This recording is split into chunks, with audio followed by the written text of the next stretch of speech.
Sir पहले आपने बताया था ये जो नेक वाला रीजन है स्कल से लेके ये कहाँ तक सर आएगा ये सर्वाइकल रीजन?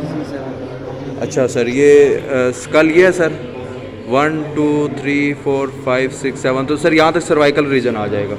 और सर दूसरा आपने बताया था थोरेसिक रीजन आएगा सर। थोरेसिक हमारे पास ये T12 तक यहाँ तक आएगा और उससे आगे फिर लंबर और फिर हमारे पास सैक्रल और कॉक्सी। और फिर आपने बताया था सर कि जो ये है ये इस तरह ये इंटीरियर साइड है, ये पोस्टीरियर साइड है। तो पहला आपने बताया था कि पहला इंटीरियर बाहर की तरफ आएगा ना, ये बाहर की तरफ उबार आएगा, ये बाहर की तरफ उबार आएगा।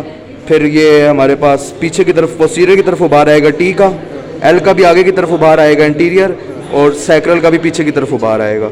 जो आगे वाले जो एंटीरियर की तरफ उबार आ रहे हैं उनको आपने कहा था लॉर्डोसिस, और जो पोस्टीरियर पीछे की तरफ दो उबार आ रहे हैं टी और एस सैक्रल में, उसको आपने कहा था काइफोसिस।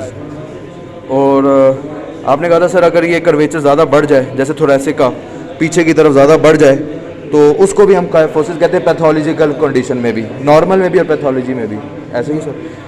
और लंबर अगर आगे की तरफ बढ़ जाए तो उसको भी लॉर्डोसिस कहते हैं। और स्पाइन लेफ्ट और राइट टिल्ट कर जाए तो उसको स्क्यूलोसिस कहते हैं, और मिला के उसको कोफोस्क्यूलोसिस कहेंगे।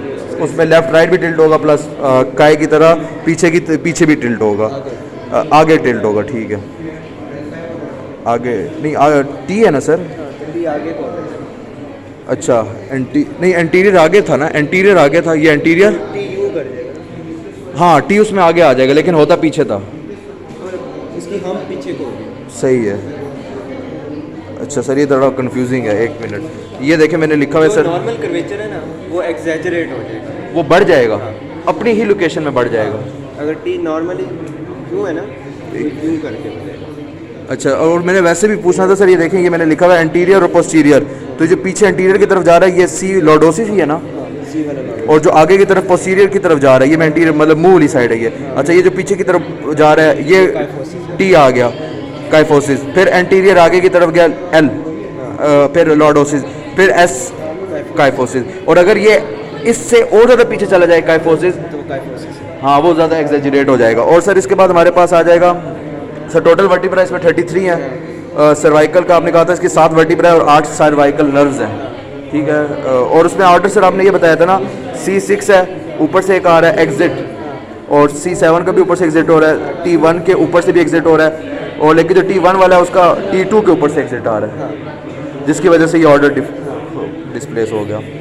और 12 थोरेसिक है, 5 लंबर है, 5 सैक्रल है, 4 कॉक्सी हैं, और 7 वर्टिब्रा जो है वो सर्वाइकल हैं, सैक्रल और कॉक्सी फ्यूज्ड हैं।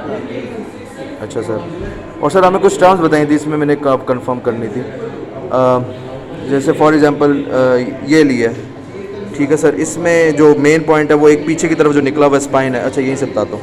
अच्छा, जो पीछे की तरफ निकला हुआ सर ये स्पाइन है, ठीक है। और हमने कौन सी टर्म बताई थी, और ये जो मेन आगे ये बॉडी है, ठीक है। और ये जो साइडों की तरफ 2 निकले हुए ट्रांसवर्स प्रोसेस है, पेडिकल बॉडी और ट्रांसवर्स के दरमियान। अच्छा, बॉडी और ट्रांसवर्स के दरमियान, अच्छा बॉडी और ट्रांसवर्स के दरमियान ये पेडिकल होगा एरिया, ठीक। और अच्छा ये क्लियर आ रहा है। अच्छा, लेमिना में आपने बताया था ट्रांसवर्स और स्पाइनल के दरमियान, ये ट्रांसवर्स है, इसकी स्पाइन ये है, तो इसके दरमियान वाला एरिया ये लेमिना है। अच्छा, इसको कोई वजह है लेमिना कहने की? कोई लेमिना टाइप बस नाम दिया, ठीक है। और उसके बाद आपने बताया था यस सर, ये वाला पॉइंट थोड़ा सा आपने बताया था नर्व रूट का पाथवे और स्पाइनल कॉर्ड का पाथवे डिफरेंस है। ये जो दरमियान में सुराख है, अच्छा ये जो दरमियान में सुराख है इसमें आपने कहा था स्पाइनल कॉर्ड का पाथवे है, और नर्व रूट का आपने कहा था ये जो नीचे से एरिया थोड़ा सा बन रहा है। अच्छा, कौन सा वाला? अच्छा, ये अगर दूसरे अगर किसी और टाइप में सही वाजे हो जाए। अच्छा, ये जो दरमियान वाला सुराख है इसमें स्पाइनल कॉर्ड का पाथवे था। अच्छा, ये हॉरिजॉन्टल जो मूव करा बॉडी के वो स्पाइनल कॉर्ड का पाथवे, यानी सर अगर मैं इस पर बात करूँ, नजर आ रहे हैं। अच्छा ये जो ये वाले चीज़ें निकल रही हैं, ये हमारे पास वो है कौन सा पाथवे? स्पाइनल कॉर्ड, ये नर्व रूट पाथवे है ना, स्पाइनल कॉर्ड तो दरमियान से आ रही थी, ठीक है। ये नर्व रूट पाथवे और जो मेन सुराख है इसके अंदर से स्पाइनल कॉर्ड का पाथवे है, ओके। आर्टिकुलर फेसेट्स दोनों साइड्स पर। अच्छा सर, अगर फॉर एग्जांपल ये कौन सी थी सर? हाँ सर्वाइकल, इसके जो मैंने 2 ग्रीन लगाए हैं ये आर्टिकुलर फेसेट्स हैं 2, और दो ये आर्टिकुलर फेसेस है। टोटल सर्वाइकल में 4 आर्टिकुलर फेसेस हैं। अच्छा, हर एक में 4 है, लेकिन वो डिफरेंट करता है ना, किसी में एक्सेप्शंस। मतलब वो बस शेप चेंज होती है। अच्छा, शेप, अच्छा हैं 4। सर एक पॉइंट इसने मुझे बताया था कि उसने कहा था कि जो बॉडी के 7 फेसेट्स होते हैं, मतलब कि बॉडी के पास जो फेसेट बने होते हैं, जो मेन मोटी बॉडी है, वो रिब्स के लिए होते हैं, और जो स्पाइन के 7 फेसेट्स बने होते हैं वो वर्टिबल कॉलम के लिए होते हैं। ये क्या बात सही है? जो स्पाइन के साथ फेसेट्स होते हैं वो वर्टिबल कॉलम के लिए होते हैं, और जो बॉडी के साथ फेसेट्स होते हैं वो रिब्स के लिए होते वो हैं, सिर्फ थोरेसिक में है लेकिन। क्योंकि थोरेसिक ही सिर्फ रिब्स से लगती है। तो अच्छा, ये बात यानी ठीक है ना सर? ठीक। और फेसेट्स आपस में सैनोवियल जॉइंट और बॉडी का तो वो भी हमें नहीं पता लगा ना, बॉडी टू बॉडी। मैं देख लें सर, मैं एक पॉज कर दूँ। ठीक। और सर आपने एक 2 वर्ड यूज़ बोले थे, एनालस फाइब्रोसिस और न्यूक्लियस पल्पोसिस। जो 2 बॉडीज़ के दरमियान ये जो 2 बॉडीज़ हैं, ये जो ग्रेइश मटेरियल लगा हुआ है, ये वाला मटेरियल, इसको हम सर न्यूक्लियस पल्पोसिस कहेंगे। ये जो ये वाला मटेरियल है जो अंदर है, इसके अंदर है। अच्छा, इसको ये जो कवरिंग है उस मटेरियल के ऊपर कवरिंग, इसको कौन सा एनालस फाइब्रोसिस कहेंगे। ठीक है सर। अच्छा, एक मैंने क्वेश्चन लिखा हुआ था सर, ये लिखा था कि अच्छा वो आगे जाके कवर हो जाएगा, थोरेसिक कैसे पता लगती है। ठीक है, वो आगे बताइए आपने। अच्छा, ये लास्ट पेज है। यस यस सर, आपने बताया था कि जो ओरिजिनेशन है नर्व्स की वो L1 तक ओरिजिनेट होती हैं, उसके बाद नीचे सैक्रल कॉक्सी तक वो सिर्फ एग्जिट करती रहती हैं। उसलिए हम L1 से नीचे इंजेक्शन वगैरह लगाते हैं ताकि ओरिजिन ऑफ नर्व्स ख़राब ना हो। ठीक है। अब सर डिस्टिंग्विशिंग फीचर्स, ये है सर्वाइकल। अच्छा सर, आपने जो पहला डिस्टिंग्विशिंग फीचर बताया था सर्वाइकल का, आपने बताया था इसके 2 फोरामेन्स होते हैं, ये जो हैं 2 सुराख छोटे छोटे, और आपने बताया था ये जो 2 सुराख हैं इनको हम ट्रांसवर्स प्रोसेस कहते हैं, क्योंकि ट्रांसवर्सली लाया कर रहे हैं, ट्रांसवर्स फोरामेन कहेंगे। और आपने बताया था सर इसमें से वर्टिबल आर्टरी पास करती है towards the skull in 2 foramen में जो साइड पे, तो उसका क्या फंक्शन होता है कि वो जो सिर्फ इसी में पास करती है, आगे पास ही नहीं करती, आगे जगह ही नहीं है उसकी? क्योंकि वो ब्रेन स्टेम को सप्लाई करती है। अच्छा, ब्रेन स्टेम को सप्लाई करती है, तो वो आ कहाँ से रही होती है फिर? क्योंकि नीचे तो जगह नहीं है उसके पास होने की, सिर्फ नीचे वो उसकी ब्रांच होती है, यहाँ करके मैंने सबक्लेवियन की ब्रांच होती है। अच्छा ठीक है, सिर्फ ये सर्वाइकल में होता है। और दूसरा आपने बताया था इसके 2 बाइफर्केट, यानी इसके स्पाइन के आगे 2 प्रोजेक्शंस होती हैं। ठीक है। अच्छा, आपने बताया था इसके स्पाइन के आगे 2 प्रोजेक्शन टाइप होते हैं सर्वाइकल के, ये सेकंड बता दिया था। और आपने कहा था जो इसका मेन होता है ये जो दरमियान वाला सुराख। अच्छा, तो सर आपने बताया था जो इसका मेन फोरामेन है सर्वाइकल का वो ट्रायंगुलर होता है, तो 3 हो गए, 2 ट्रांसफर फोरामेन, एक नहीं अभी इधर ही। अच्छा 2 बाइफर्केट हो गया और एक ट्रायंगुलर फोरामेन हो गया, ये 3 ही फैक्टर है ना सर्वाइकल के डिस्टिंग्विशिंग। अच्छा, अब आता थोरेसिक। अच्छा, हार्ट शेप।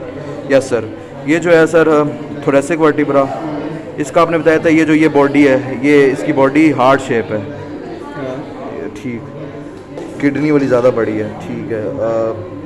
और दूसरा आपने पॉइंट बताया था ये जो मैंने मार्क किया हुआ है, ये 4 डेमी फैसेट्स होते हैं, 2 इधर 2 इधर। यस सर, 4 डेमी फैसेट होते हैं, और इधर रिब का हेड लगता है आर्टिकुलेशन के लिए। और तीसरा पॉइंट आपने बताया था each transverse process has 1 facet, और सर इसके हर ट्रांसवर्स प्रोसेस में एक फेसेट होता है। ये एक फेसेट ये हो गया हमारे पास, और एक फेसेट ये हो गया, और इनको कोस्टल फेसेट्स कहते हैं सर, और आर्टिकुलेट करते हैं रिब के ट्यूबरकल के साथ। सर वो वाला मॉडल अगर मैं ले आऊँ रिब्स वाला, अच्छा वो बाद में मैं करूँगा, ठीक है, वो थोड़ा कंफ्यूजिंग है। अच्छा, ये तीसरा पॉइंट हो गया। उसके बाद आपने बताया था कि जो इसका एंगल है स्पाइन का, ये थोड़ा नीचे करके है, जबकि सर्वाइकल का जो है, यस। तो सर आपने इसके थोरेसिक वाली कौन सी, ये सर्वाइकल है स्ट्रेट, यस सर। ये आपने इसके 4 पॉइंट्स बताए थे सर, एक किडनी शेप, और दूसरा आपने बताया था इसके 4 डेमी फैसेट्स हैं, और तीसरा आपने बताया था कि इसके ईच 4 डेमी फैसेट रिब के हेड के साथ आर्टिकुलेट करते हैं, और ट्रांसवर्स के ऊपर भी फैसेट्स बने जो रिब के कोस्टल फैसेट्स होते हैं जो रिब के ट्यूबरकल के साथ आर्टिकुलेट। सर वही वाले ट्यूबरकल जिसको हम नीचे करके साइड डिटर्मिनेशन कर देते हैं कि ट्यूबरकल नीचे, तो अब इसको हम नीचे ही रखना है हमेशा, वही वाले ट्यूबरकल ना? अच्छा वो ठीक है, तो साइड डिटर्मिनेशन करेंगे। 1 मिनट अभी इसको यूज़ कर रहे हैं, अब मुझे लगा शायद उठा रहे हैं, ठीक है। और तो सर ये हो गया।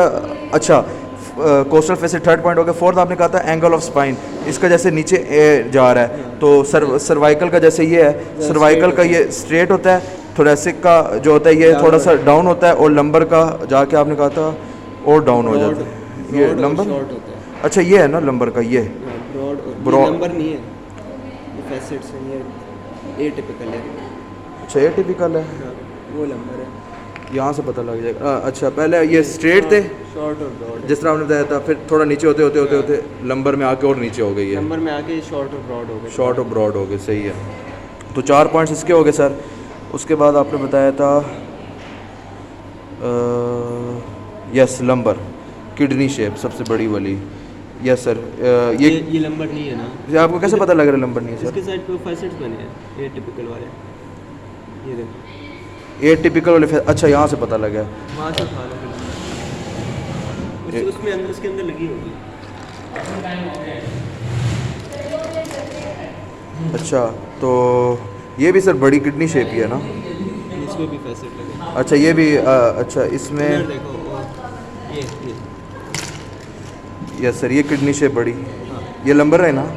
अच्छा इससे पहला पॉइंट आपने बताया था बड़ी सी किडनी शेप है, और दूसरा आपने बताया था इसको फेसेट है जो आर्टिकुलेट कर रहा है वर्टिकल। अच्छा बिल्कुल स्ट्रेट वर्टिकल। अच्छा फेसेट के बाद में वो स्पाइन देख रहा था। फेसेट ये फेसेट है, एक ये फेसेट है जिसपे है, और दो ये नियरली वर्टिकल। अच्छा एक अच्छा सर, तो फिर ये 4 फेसेट्स थे जो प्लेट लाइक हैं स्ट्रेट वर्टिकल, तो ये इसका दूसरा पॉइंट हो गया किडनी शेप के बाद। फिर वर्टिकल फेसेट्स हो गए, और ये सर किससे आर्टिकुलेट करते हैं? एक दूसरे से। अच्छा ऊपर नीचे जो लग रहा है, ठीक है। और उसके बाद थर्ड है स्पाइन, इसका शॉर्ट और ब्रॉड होता है, ये जो पीछे स्पाइन बना हुआ है शॉर्ट भी और ब्रॉड भी है। और सर ये नीचे की तरफ होगा ना इस तरह? हाँ ये होता सारे नीचे की तरफ है। सही। उसके बाद सर आपने कहा था इसकी जो बॉडी है फोर्थ पॉइंट बहुत थिक होती है एज़ कम्पेयर टू अदर्स, ये बहुत ज़्यादा थिक होती है। ये 4 पॉइंट्स के आइडेंटिफिकेशन वाले हो गए। और सर फॉर एग्जांपल अगर 20 लिखा हुआ है किसी रिप पे, तो वो हम किस तरह पता करते हैं? ऊपर से कट डाउन करके ऊपर से 7 वो निकाल दो, तो 20 7 सर्वाइकल निकाल दो, फिर उसके बाद कितनी निकलती है? 7 सर्वाइकल के बाद 12 निकाल दो, तो 12 + 7 कितने हो गए? 8 19 हो गए। तो 20th L1 बनेगी। सही है, L1 बन गई 20th। इस तरह ये पैटर्न है। अच्छा ये पॉइंट हो गया। फिर एंड पे सर आपने बताई थी एक्सेप्शंस T11 और T12 की। T1 T10 T11 और T12। अच्छा वैसे तो आपने पहले मेनली T11 और 12 का ये बताया था कि ये लुक लाइक लंबर है, लेकिन हाँ हैं ये थोरेसिक, लेकिन लंबर की तरह दिखती हैं, क्योंकि जो 4 डेमी फैसेट किसकी थी? थोरेसिक में 4 डेमी फैसेट होते हैं, लेकिन इसमें नहीं होते, 2 ही फैसेट होते हैं सुपीरियरली 2 फैसेट होते हैं। बस 2 ही होते हैं, स्पीडली छोड़ दो।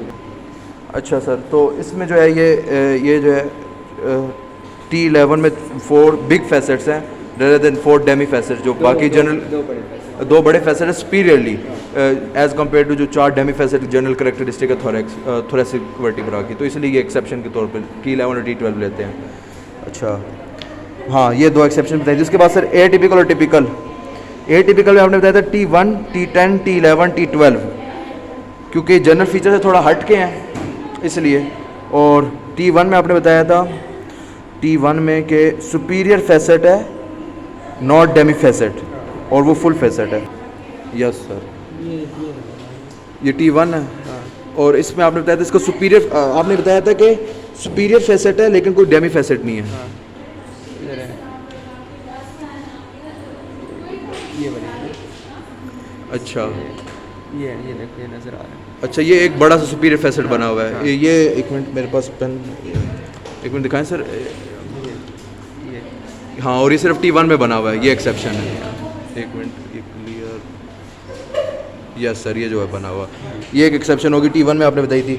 उसके बाद आपने बताया था T10 में आपने कहा था inferior two are full facet not demi. इसमें 2 inferior two are full facet not demi, inferior two are full facets.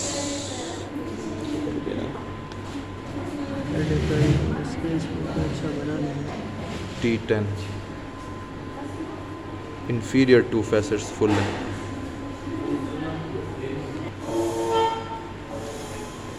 अच्छा, ये आपने कहा था उसके इन्फीरियर 2 फैसेट फुल हैं नॉट डेमी, तो ये सुपीरियर है। नहीं, सुपीरियर इन्फीरियर। अच्छा, ये करेक्शन हो गया, यानी T10 के जनरल करेक्टरिस्टिक सेट के इस तरह है कि उसके जो सुपीरियर 2 हैं वो बिग फैसेट्स हैं और 4 डेमी फैसेट बिल्कुल भी नहीं है। अच्छा ये करेक्शन है सर।